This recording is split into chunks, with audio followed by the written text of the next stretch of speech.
This is Glenn Andrews of the Life Doctrines, TLD. Couldn't sleep this morning, thinking about my son. He's doing good. He's doing his thing in school. He's working. I'm always thinking about my son, thinking about my family. So it kind of woke me up early this morning, about 4 o'clock. So I just went ahead and got up, started working out, started doing some computer work, but got to thinking about the last 10 years and some situations and some different events that took place about 4 or 5 years ago. I think about 6 years ago now. Had an ice storm down here in Atlanta, and kind of changed. It influenced and changed the way I approach employment. It influenced and changed the way I approach religion. It influenced and changed the way I approach my health and wellness. And it just confirmed who and what I am as a husband, father, and a man. When the storm came through, the ice storm came through, we actually was getting weather reports on what was going to come through. And I was at work. At that time, I was still working at McMaster-Carr as a hazard packer, hazard certified, hazard inspector for packages and whatnot. My wife, she was working in Buckhead, worked for a bank, and we kind of communicated.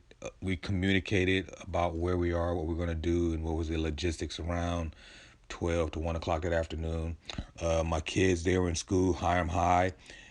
They were let out early, so I want to say Hiram High, and then I think my daughter may have been in middle school.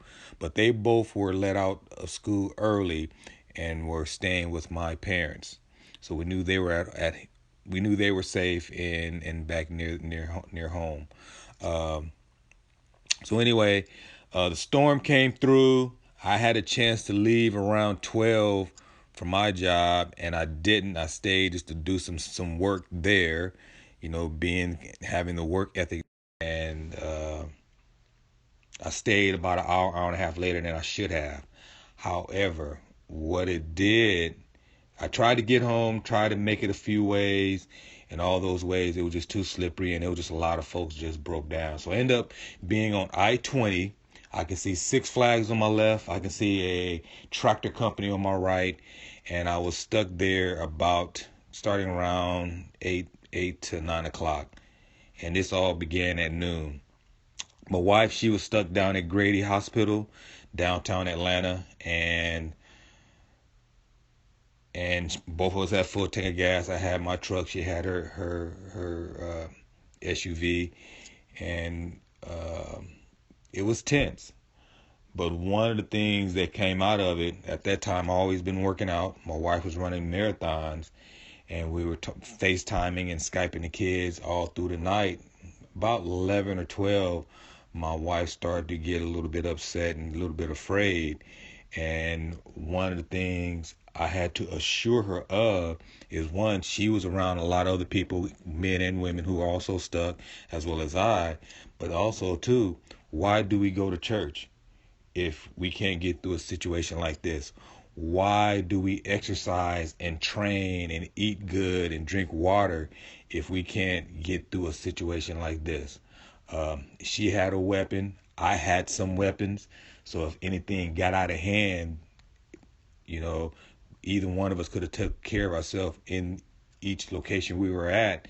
And I just basically told her, this is what we go to church for, and this is why we exercise. And ended up spending literally almost about 30 hours, me on I-20, she downtown I-20, 75, 85. And the next morning, when I talked to her, because through the night we just kind of turned the cars on, let the heat run, turn them off, turn the cars on, let the heat run. So the next morning as the sunrise, it was getting a little bit warmer, getting above freezing. The roads were beginning to melt. Fire stations that came through, some emergency people had come through, but I didn't want to leave that location because I was closer to home, and she was about maybe 5-10 miles back.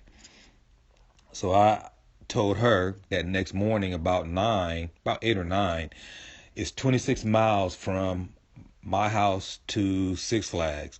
And I've ran that distance before. I've walked that distance before, and I had plans on heading this way. I had a couple of buddies over here who had four-wheel drive trucks and Hummers and Jeeps and everything else. So if I got back over here and contacted them, we can get back to her and get her home and just whatever about the cars. However, about 10 o'clock, I would say 10, 11 o'clock that morning, my wife had talked to some folks, and they had found some routes that could get her moving and headed west and headed towards the house. And sure enough, she found a gentleman helped her with a particular route, and it got her to I-20, and she ended up picking me up on the freeway right there on the entrance to Six Flags, and we made it home. That event taught me a lot. It reinforced what my dad taught me about stepping up. It reinforced why I train. It reinforced why, my wife and I, we believe in a higher power. But one of the things now that I tell folks about exercise and health, yeah, there's an aesthetic part about it. But if you're in the gym spending an hour and a half to trying to get yourself in the best condition possible, if it can't be used or utilized in outside in the world, it's a waste of time. It's just a waste of time. So a lot of training and a lot of what you do should be based on the activities of your daily life, and that one chance or that slim chance that you might be challenged by Mother Nature or by a situation where you have to be mentally and physically strong. Because if you live, you will come up to some challenges. You will run into some challenges. And if you're not in the right frame of mind, if you're not in good condition, that just added issues to an already exacerbated situation. So just wanted to drop that little nugget on you. Always going to drop a little nugget on you. This is Glenn Andrews, the Life Doctrines. If you believe in God, if you exercising, if you eating clean, it doesn't mean you're not going to be challenged, but you're going to be challenged. But at least you'll have the strength and the courage and the spirit and the faith to get through whatever challenge you may run into. This is Glenn Andrews, the Life Doctrines, signing out.